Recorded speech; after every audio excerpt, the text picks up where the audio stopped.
All right. You were to have read Genesis 12 through 28 for today. So was there anything in there that you don't remember reading before, or anything that particularly impressed you? Yeah? Something that just stuck out was it talked about Sumer a few times. It just mentioned the name. Sumer? Okay, and does it, in the ESV it calls it Sumer? It called it Shinar. Shinar, okay. That's what the translations that I'm familiar with use is Shinar. Same as Sumer. Okay, good, you recognize that. John? Sarah kind of laughed at like the thought of having a kid at her age. Kind of, she doubted God. And do you know what God did to constantly remind her of how she laughed at him? What did she tell her that she would name? Or what did he tell Abram that they would name their son? Isaac. Do you know what the name Isaac means? Laughter. Constant reminder of how she laughed at God. Okay, what else?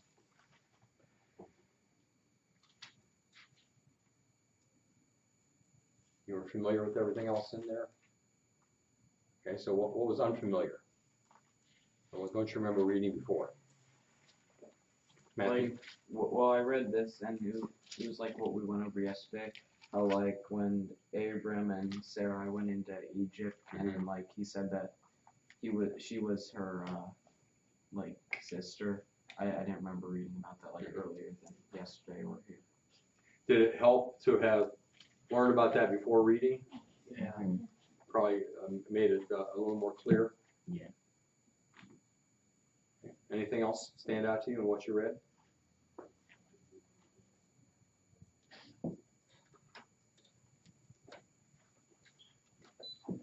Okay, let's proceed then with looking at the Old Kingdom.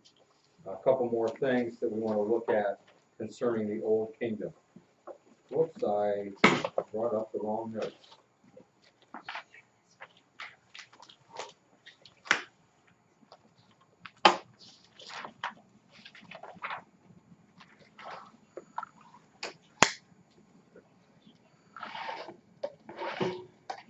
I told you yesterday that I would give you some more information about the pyramids because my notes were, I lost my notes due to a lack of battery. Technology is so good when it works. Let's see.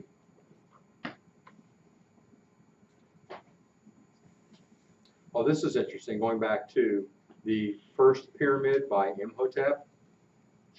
I told you that it's possible that it may have been him, but I skipped over something, and that is any pharaoh has his name, and the pharaoh who had that pyramid built was Zoser or Djoser. But they also have other names related to the fact that a pharaoh considers himself to be the god Horus. So he has a Horus name as well. And his Horus name is Neterkhet, which means God in the flesh. Oh, that's pretty bold. Okay, let's talk about the pyramid. It was, I think on the slide, how many feet high did it say on the slide? Somebody have that written down? 481. 481. All right, I've got two other numbers here. It depends on who's measuring, I guess. One source says 451 feet, and another one says 492. I think the 492 maybe was before the Arabs stole the uppermost stones in 650 AD. Each side is 776 feet long, and when you're building something that long, 4 sides, you can expect that one side may not be exactly, you're using stones, it may not be exactly the same. But the difference between the longest side and the shortest side is 7.9 inches. That's pretty close.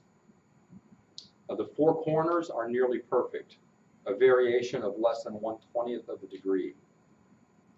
The base of the pyramid covers 13 acres. While we were there, one of the guys in our group wanted to run around the pyramid. Can you imagine how far that is? And our guide said, no, you're not going to get back before we leave. He went anyway. Rebellious against authority. He was a pastor too, and a Christian school teacher. But he did. He ran around, and we did have to wait a little while for him. But it's a long ways. It took 2,300,000 blocks of limestone. Each block weighed an average of 2.5 tons. Can you imagine moving those into place? It takes up 25 million cubic feet, and it took more than 20 years to build. Napoleon, you know Napoleon Bonaparte, you've heard of him? He was the Emperor of France in the 19th century, latter 18th century. He calculated that the 3 pyramids that are built there contained enough stone to build a wall 10 feet high and 1 foot wide all the way around France. That's a lot. Okay, the Sphinx. We didn't talk about the Sphinx, I don't think, did we? Let's see, where is the Sphinx here?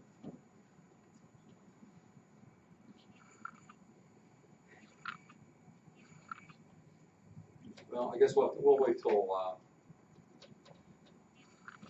till we get to the slide of the Sphinx. We'll talk about that. Next, let's talk about mummification. Here's a picture from a book of mummification. You probably all know something about it. You've heard about mummification, right? It's simply the preparation of the dead pharaoh for the afterlife.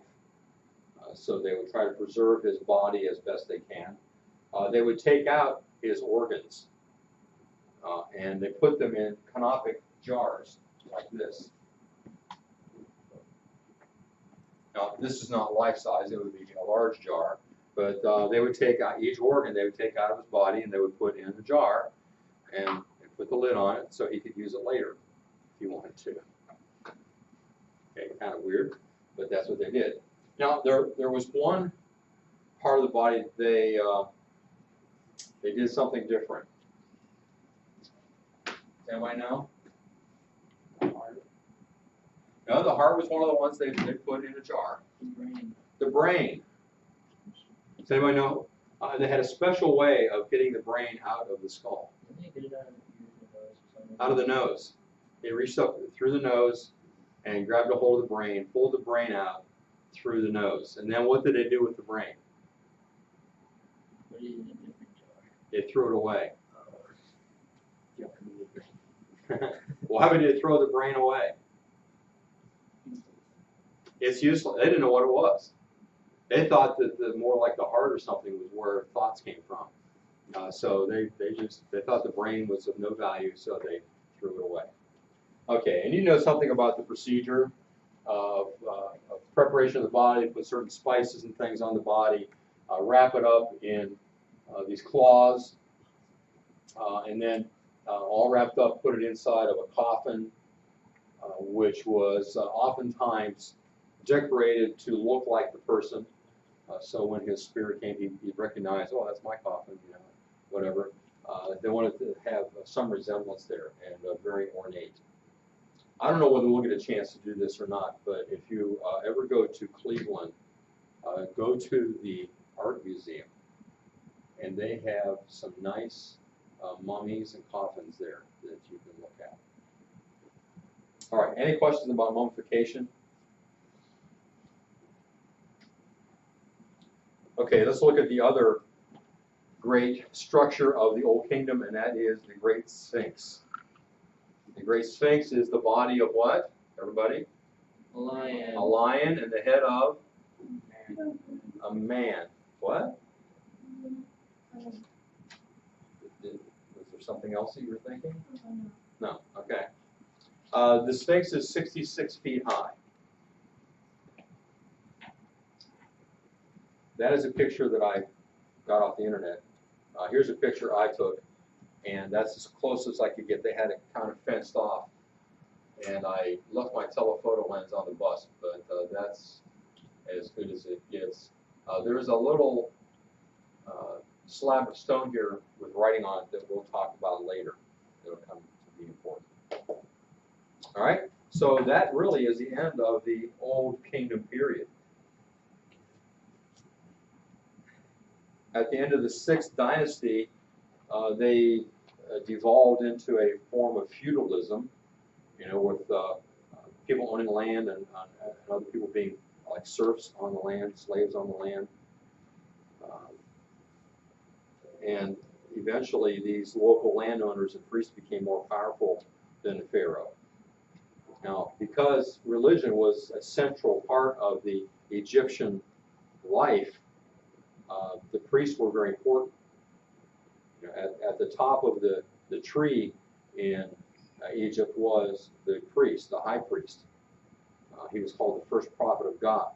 And he was usually an old and wise man and would have been a political advisor to the pharaoh as well as a religious leader. And then under him were the priests who specialized in watching the universe, interpreting its movements, you know, watching the sky, the stars, things like that. So being involved in architecture, medicine, many things. Because watching the universe around them helped them to determine when the flood season was going to come, you know, when it was going to leave, things like that, which have a lot of effect on when they plant the crops and all the things relating to the Nile.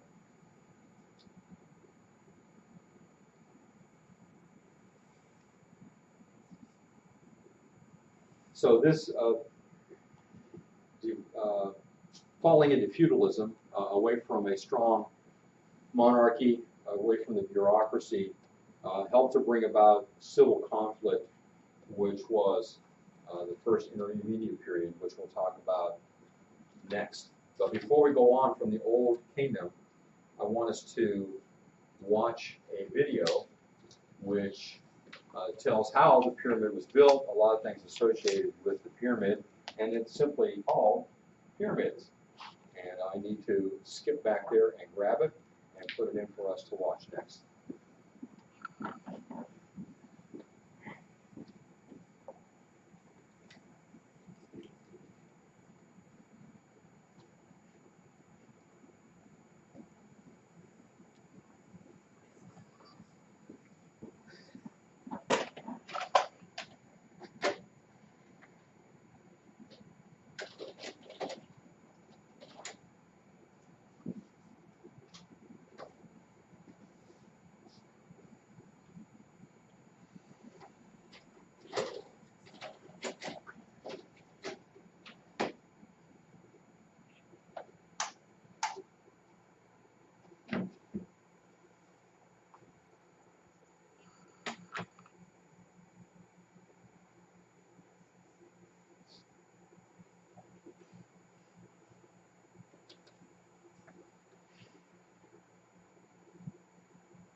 This is the pyramid at night.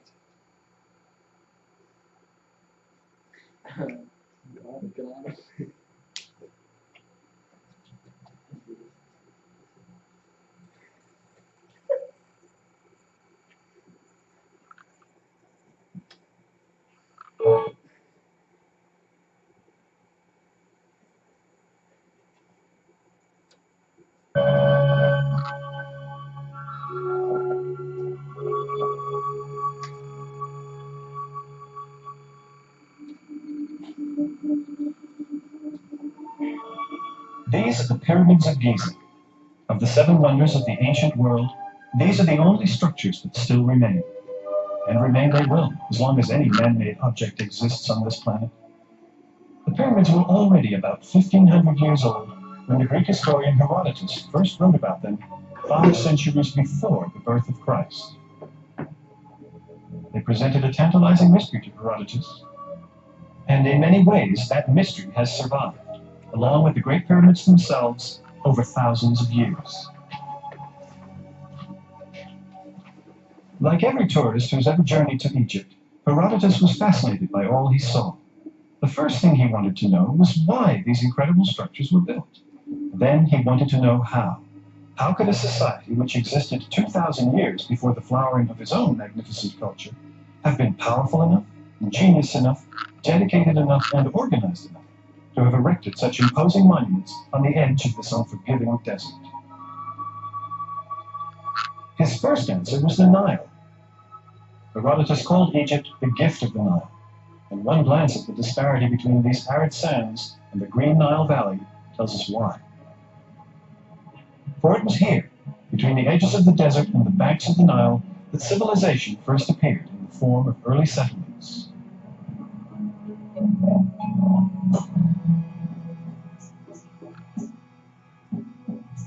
These early settlers caught fish, domesticated animals, fashioned metal, shaped bricks out of the river's mud, and learned to make paper from a river plant called papyrus. They also grew grain, thousands of acres of it, in a land where there was no appreciable rainfall. They were able to do all of this because of the Nile. Until the construction of the Aswan High Dam in the mid-1960s, the Nile would unfailingly overflow its banks once a year. This annual flood, called the inundation, irrigated fields, filled canals and reservoirs, and deposited a rich layer of black silt over vast tracts of farmland, which would otherwise have been nothing but desert. As the flood waters receded, farmers quickly moved into action, surveying boundaries, clearing fields, and planting seeds in the freshly nourished soil.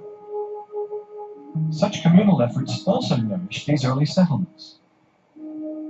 And by around 3000 BC, there were established communities along the 600-mile length of the Nile. The valley and its surrounding territory had also become organized into two independent and often antagonistic nations, called simply Upper and Lower Egypt. This is a slate palette portraying a king named Narmer, who we believe to be the ruler who unified Upper and Lower Egypt, and thereby started the civilization on its path to greatness. It's kept here in the famous Egyptian Museum in Cairo. Though we know very little about Narmer or how he brought the two regions together, we can identify each of them by looking at the crowns worn by the king. On one side, Narmer is wearing the crown of Upper Egypt, shaped something like a bowling pin. On the other side, he's wearing the crown of Lower Egypt, shaped something like a chair. From then on, the crowns were combined to symbolize the unification.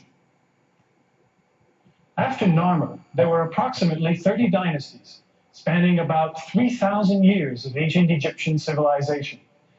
Historians group these dynasties into three major periods: the Old, the Middle, and the New Kingdoms.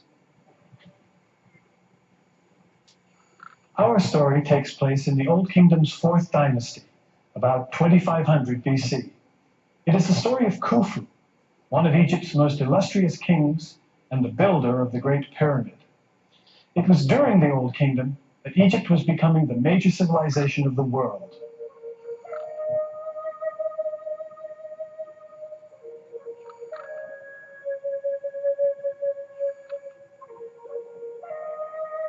Central to the understanding of why the Egyptian civilization worked the way it did was the role and function of kingship and the organizational network that flowed from the royal palace.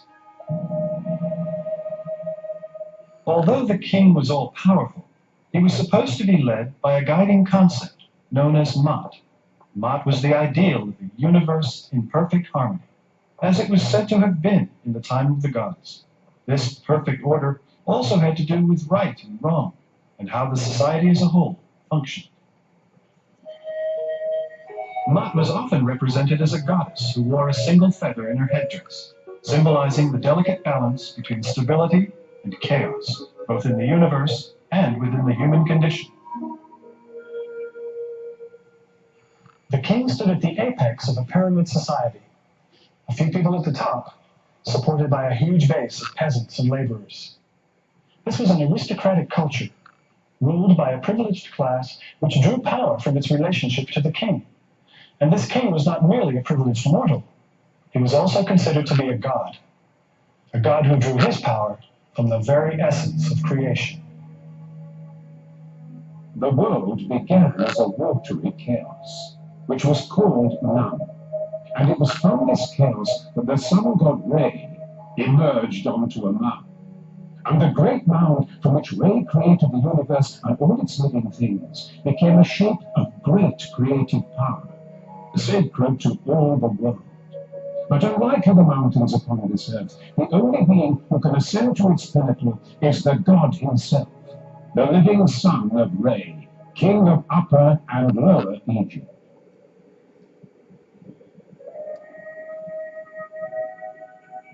Everything and everyone in the universe has a place.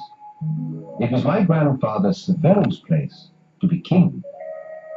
Now he has become Osiris, ruler of the underworld. And so it is my father, Khufu's place to be king.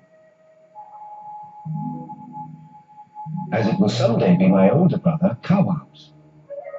That is all part of the balance of Maat, and it is most important that Maat be maintained in these troubled and difficult times after the death of a great king. All of this has been taught to me from a very young age by the royal vizier, Ankaf, who knew that it was my place to be a scribe, a man of learning. Hodede, you will be our eyes and ears throughout the kingdom. Thank you, sire.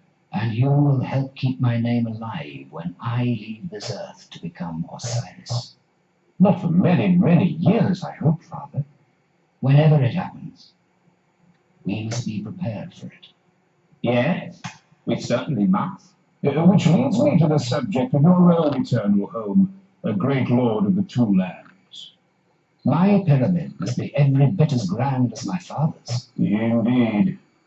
But without the compromises forced upon the builder. As you recall, Ankaf, when my father's first pyramid was half completed, cracks and faults began to form, and there was clearly instability within the structure. Yes, I recall it well. So at that point, the architect decreased the angle of ascent to 43 degrees. Leaving a structure which appears to hesitate on its rise toward the sun. My father is not a man for hesitation, but as your majesty sees in your father's second pyramid, the one to the north, the same slope is maintained throughout the height, rendering a perfect structure. Not quite. You will build me a pyramid as daring as his first began, yet as massive as his second. In short, the greatest pyramid of all, so that no one who sees it can doubt the power and the glory of the king of Egypt, from now until the end of time. And you will build it not in the shadow of my father's pyramid at Dashur, but across the great virgin expanse at Giza.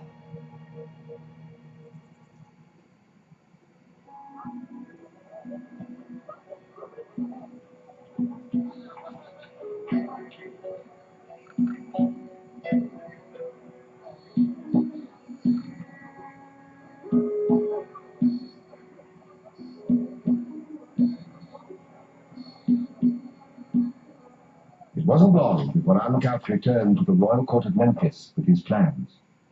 As it is customary, we will construct your necropolis on the west bank of the Nile, where the sunboat of your father is seen to set, where the passage to the next world begins. Now, the site your majesty so wisely chose allows us to build on a suitably splendid scale.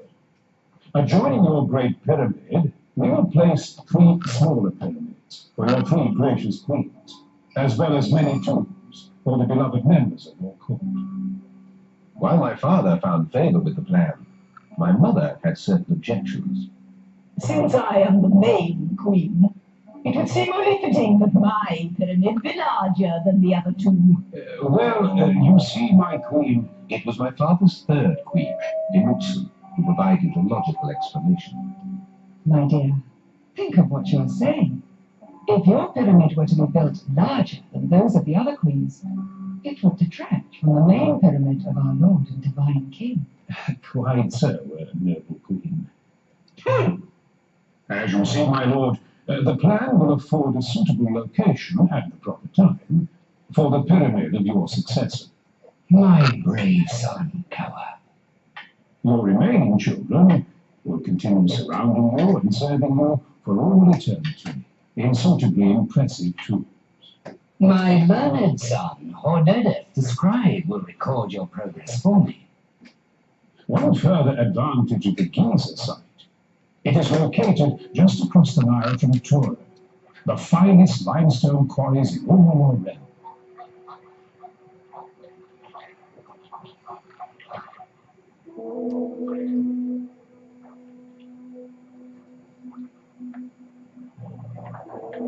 When the river is in flood stage, it will be a relatively simple process to ferry the blocks across from Tura. And we will have our main quarry close by to provide the thousands of blocks we will need for the inner core. The site itself is now being cleared and leveled. And so that the pyramid may serve our king as his pathway to the imperishable stars, it must be laid out in precise relation to the four corners of the earth. Once completed, we will be ready to begin. Now we are ready to begin. This way. It's all here, just as we suspected. Make it now. Gather everything together. It won't hold the door for us all night. Enoch? Yes. The cottage, you. As always, your help is appreciated. The plan you drew was completely accurate. It should be. I helped supervise the construction of this tomb myself. And as always, your contribution is well rewarded. Good, now go. If anyone finds out about this, the king himself will have me torn limb from limb. As you see, Hornedeth, the two rooms are already being chiseled out of the solid rock below ground level. These will serve as the tomb chamber and storage room, and will be entered through a gradually descending shaft. Two granite portcullises will be lowered to seal the entrance to the tomb chamber after burial. Once the tomb itself is complete, we can begin the first course of stones. At which point, my father's pyramid begins its transformation from dream to reality.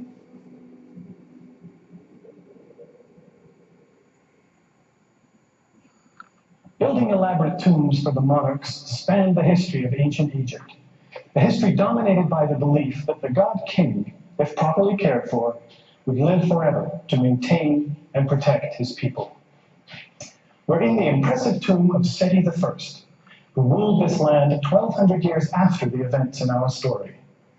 By Seti's time, the search for safe and practical ways to care for the monarch's body and afterlife had led away from the highly visible and monumental pyramids to secret tombs cut from the solid rock of southern Egypt's Valley of the Kings.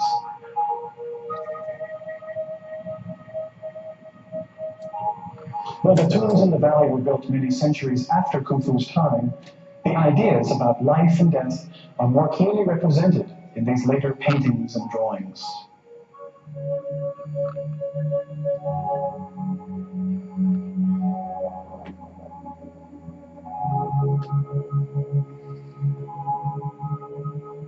A tomb like this would have been filled with religious objects, gold, jewels, and furniture. Everyday items such as food, drink, and clothing would have been brought each day by priests to an offering temple. After all, Seti would need to get dressed, eat, and be entertained here, just as he had been during his life on Earth. Built into the ancient Egyptian word for life was the assumption that we would each continue functioning forever. All classes believed in an afterlife. But remember, this afterlife was to be a perfect extension of life on Earth. So commoners would remain commoners, and kings would still be kings. So much for upward mobility. Egyptian attitudes towards death took centuries to develop. But a key concept that remains fairly consistent throughout this culture is that of the Ka. A tomb such as this would have been home to the Ka. It was the Ka for whom the tomb was decorated, for whom food and clothing were brought, and for whom the priests served. It is hard for us to understand exactly what the Ka was. One possible translation is double. Although the Egyptians didn't think of the Ka as we think of the soul, the ideas are somewhat similar. Long before the tombs of the Valley of the Kings, burial chambers for the nobility were often provided with special rooms for Ka statues, and all tombs had doors through which the Ka could receive the food and offerings left for it. Ka's statues helped reinforce the deceased's identity. In this tomb of Mereruka, a 6th dynasty royal official, the Ka statue is seen coming through the false door to receive its offering. Now, for all of these elaborate and costly rituals to do their job, that is, to sustain the dead person's existence, several things were necessary. His name had to be visible. This says, honored before the king, Mereruka. Then he had to have regular sustenance through offerings. Lastly, and perhaps most importantly, his body had to remain not only intact, but identifiable to the Ka. This is Ramses II. Many people believe that this is the pharaoh Moses confronted in the biblical book of Exodus. Few objects in history have evoked as much fear, superstition, and wonderment as mummies. They were thought to contain all sorts of magical properties. By the 16th century, mummy was a popular drug in apothecary shops throughout Europe. Egyptian tombs were constantly being ransacked, and their long-dead inhabitants ground up to supply this strange appetite. Throughout the evolution of the mummification process, natron was used. Natron, which literally means divine salt, was a powdery silt deposited on lake beds.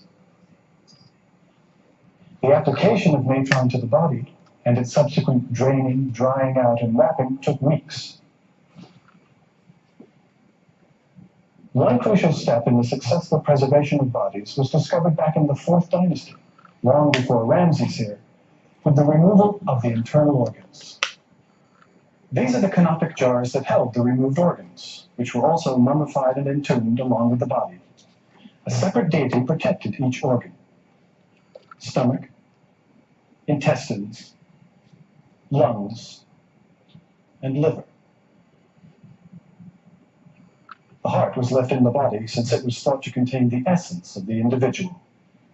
Oh, and the brain. They didn't know what it was for, so they just threw it away. Over the centuries, mummification and burial practices became more elaborate. Coffins eventually came to resemble the individuals inside. These mummiform coffins further identified the dead, particularly the deceased king, with the god Osiris, ruler of the underworld, who was always shown wrapped as if a mummy.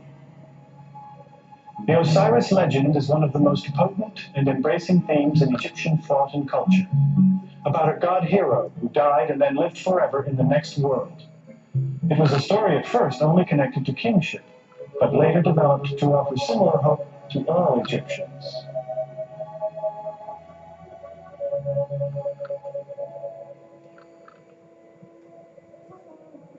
You see, Capra, it is the god Osiris who causes the waters of the Nile to rise every year in their season. As a son of the king, I have many brothers and sisters, but of all of them, the one closest to my heart is my young brother Capra, who shares my sense of wonder of the world. Please tell me the story of Osiris again. Osiris was king on Earth long ago. He married Isis, and their good works were widely known. His brother Set, whose rages were like a wounded hippopotamus, became jealous and plotted against him. He killed Osiris and rent his body into many pieces. Then he threw them into the river, where the current carried them swiftly away. Oh, the wailing of Isis, who would not forsake her dead husband. But the love of Isis could not be broken. With the help of the jackal-headed Anubis, she found the pieces of Osiris, and through her own powerful magic, put him back together. And he reigned over the kingdom of the dead, where he continues to this day. Isis then sent her son Horus the falcon to avenge the treachery against his father. While he is alive on Earth, the king of Egypt is Horus, the vindicated and unvanquished. And when he leaves this earth, he becomes Osiris, ruler of the kingdom beyond. and each new king becomes Horus and maintains the delicate balance of none. Okay, we'll stop there today and we'll continue tomorrow. Any questions?